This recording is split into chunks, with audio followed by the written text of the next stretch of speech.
Hello there. I sound like Chiro, I know. What's up, everybody? Back with another video. This is the 2023 Volvo XC90 T8 Recharge, and what the T8 Recharge simply stands for is that it's a plug-in hybrid, and Volvo use that essentially for their electric speak. So that is the T8 Recharge. This gray color, I think, really stands out. I've seen white, but I think this really stands out. I've noticed it now, obviously, as I've had this car on test throughout this week. But let's just go through the front. At the front, you've got a really nice grille with the integrated Volvo badge on there, as well as a camera. Just some nice airflow components on there. No, geez, I thought it had. Oh, so we don't have fog lamps, but we've got these beautiful full active LED high beams, which are brilliant at night. I think Volvo is up there with Audi when it comes to lighting at night. And obviously, what Volvo is known for, the Thor hammer. This essentially, everybody knows the Thor hammer headlights. This is the signature headlighting, daytime running lights at Volvo. You come across here, you've got these 20-inch alloys, bitone alloys, clad in pilot sports pilot sport 4s. I think this has been such a pretty interesting time. This is quite cool. And you come here, you've got this black mirror housing with an integrated indicator in it, some roof rails that go all across the entire silhouette of the car. You've got also keyless entry into the car and keyless go. The entire car just looks really good. Your fuel cap on here, so your electric charging cap is on the other side. I'll show you guys now. But I think the entire silhouette from the side, I like it. Quickly let me know in the comments, are you going X5 or are you going GLE? But yeah, because of the pricing, they will obviously determine that. You've got these portrait headlights also, the same way that those headlamps are known at Volvo in terms of Thor. This is also known with Volvo. You will know for a fact that this is a Volvo. Let me turn it around for you guys, show you the rear, and then we can take it from there. All right, so at the rear I mentioned the synonymous Volvo tail lamps, XC90 badging on there, Volvo badging, as well as your T8 all-wheel drive recharge. So this is an all-wheel drive variant, power sent all to the wheels, to all wheels. And you've got a massive, over 1,300 or so liters. I've got my changing gear because I was shooting something earlier on. Please don't judge me.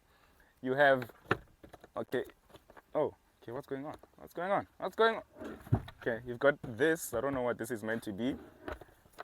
And then you've got your charging cables on there. Three pin for the home. And you close that. You can lower your suspension on here to help you ease of access into the boot, or essentially you can rise it. You've got a nice pedal shelf that extends and goes all the way to the back. Another nice trick that I've noticed with this Volvo is that, so that this doesn't happen, right, and doesn't bother you, the seat belts, what you can do is that you can just hook it on to here, and then that's it. Like, it's the little things, man. I'm not fussy. It's literally the little things. You have to lift up your seats manually. And this is 1.7 million, and I must lift my seats manually. My Ford Ranger Platinum is 1.1 million, my long-termer, and I've got buttons to lift the seats up. So come on, if you're gonna be premium or luxurious brand, then do it. You also have tow bar, but I mean, as you know, if you have got this button in your car, it means that you chose the wrong option, Povo spec. So I don't have the electric tow bar on here or a tow bar at all. Ah, man. This frustrates me with these brands. This is 1.7 million rand. 1.7 million rand at 1.2 million rand, more give or take, for my long-term Ford Ranger Platinum. You've got these things. So like, enough with the boot, it's fine. In case it can close. Oh, also, it doesn't close. Check, it doesn't. Imagine if there's a child there. If there's a child there, your child is crushed, because obviously it's a hydraulic system. So I'm not sure if it's just this unit, but I've been trying my best every time, because I know with other cars, obviously you put your hand and it will stop, or but this just keeps on going, and that will essentially kill me. So like, I don't know if this is just this unit, but I need somebody at Volvo to tell me what's what there. Let's get inside and then we'll go for a drive. So jumping inside, I think this interior, let me just get this out of the way. It is dated. It does feel dated as opposed to your GLEs and your X5s. Obviously the X5 and the GLE have these massive TVs across whatever it is, and that's all good and well. But I think Volvo has stuck to their guns, which is this portrait display. It's functional, fit, clear and concise. So is the digital driver's display. Clear, concise, displays everything that you need to know. So this is a Google Assistant infotainment. So essentially Apple CarPlay. There's no Android Auto though. However, because obviously it's Google powered, it can run most of your stuff that are Android powered, because this is also powered by Android anyway. So you've got your Google Maps, everything that you need to know in here. There's also a nice feature on here, which is the in-car quality, which essentially, you know, shows you if someone has farted in your car or not.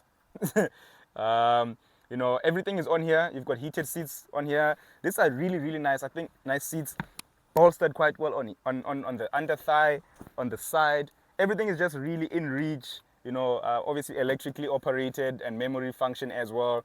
Heated for this front and the rear. I like the fact, I'm going to get into the rear later on, but Vico got in and he was sitting comfortably as opposed to what he was in the Puma. It's got a crystal ball glass on here, which I think I love a lot. Quite expensive, obviously, to fix if your child decides to mess around. An engine start button on here. So the beautiful part about this interior, Vix and I both agree, everybody who's been in this car agrees, is the Bowers and Wilkins sound system.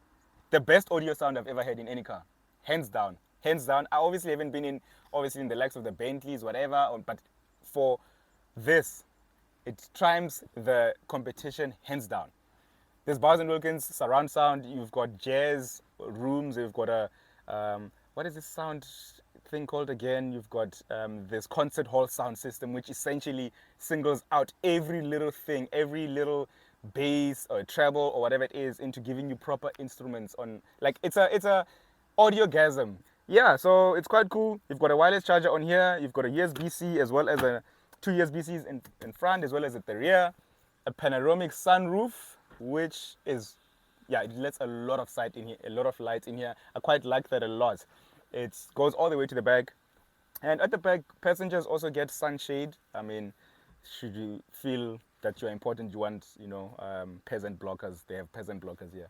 And yeah, everything else is just really well laid out. It's a comfortable place to be in. It's a beautiful interior. There's nothing to really take away from it. Let me get in the rear and I'll show you just how it is in the rear. And then I'll show you how Vix sits. So that's my standard driving position. Nova was sitting here, hence it's like a golf driver who was sitting here. But check this knee room. Check this headroom. Like, guys, come on. You can't even complain, Brazo. Like, you can't. And then you've got some cup holders on here. And they made it fancy. They made like a covering for it. Then you can just open it. Then you can put your drinks there. I don't think that can fit. Yeah. I don't know. Maybe the drinks in Sweden are like that small. Who knows? Anyway, there's that. These are also heated, by the way. You've got some storage there, which is decent. And then you've got a touchscreen here that you can control your aircon controls as well as your heated seating. So yeah, that is the interior of the Volvo XC90, my bad. That was a joke. XC90 T8 Recharge.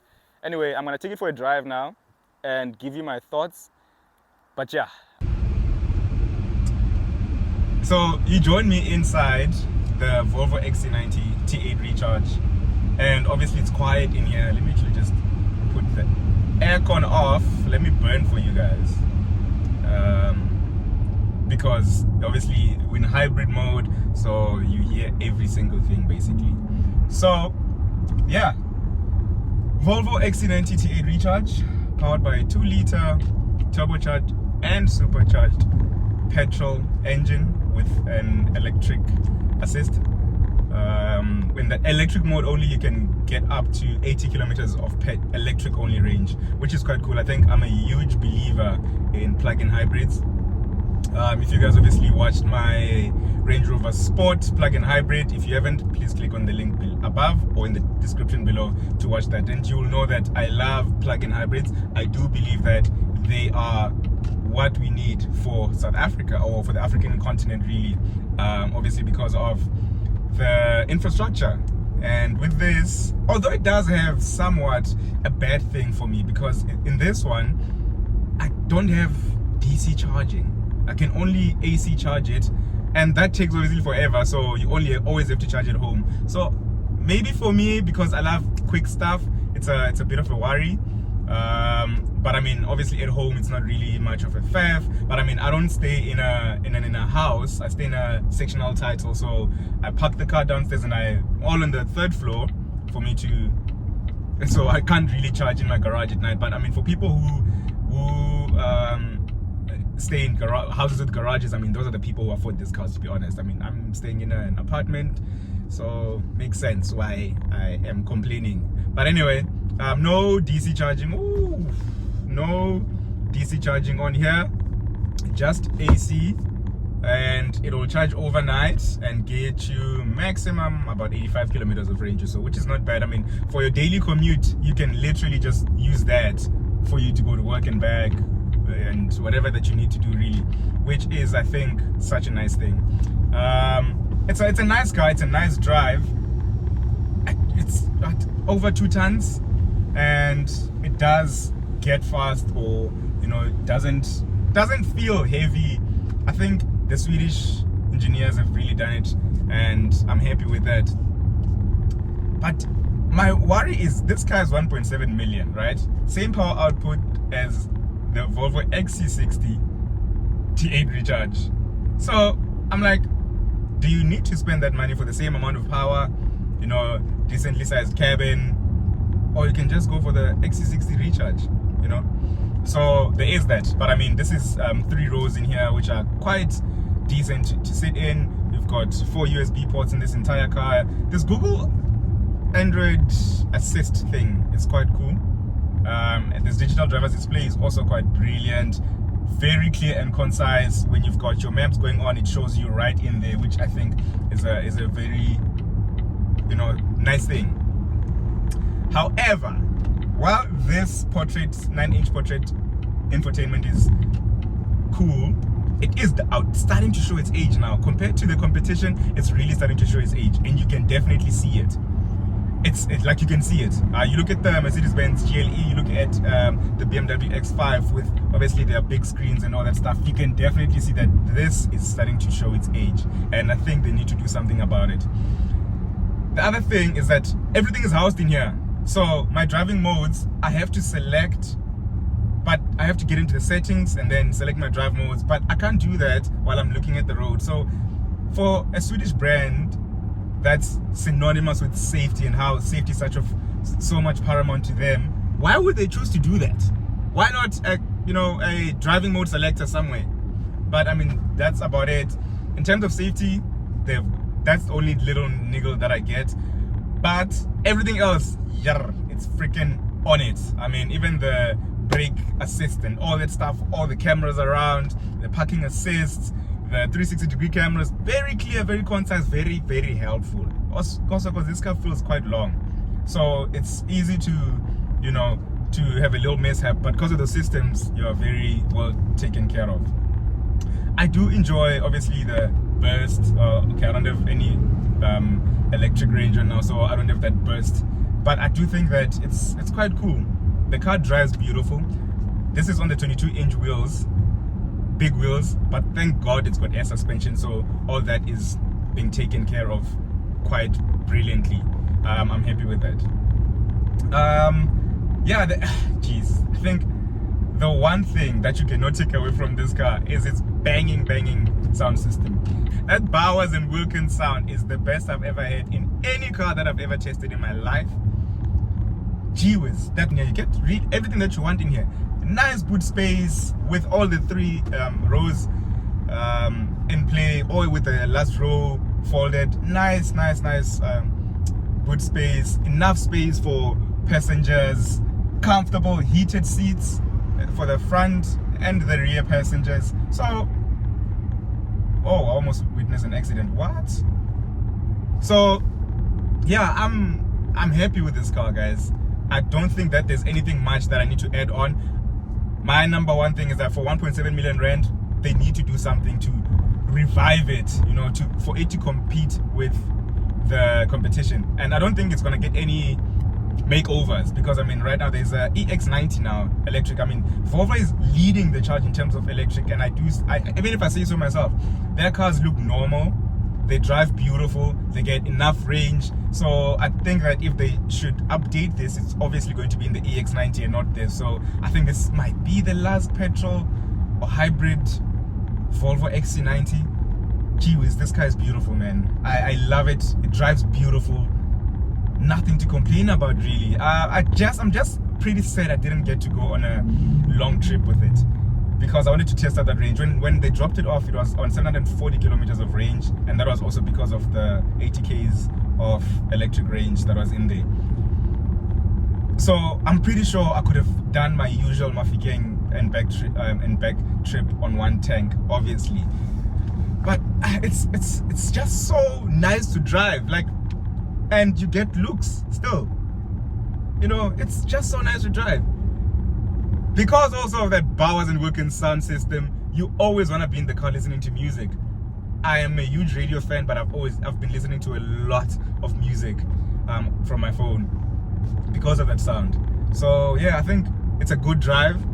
I love it. The seats are comfortable.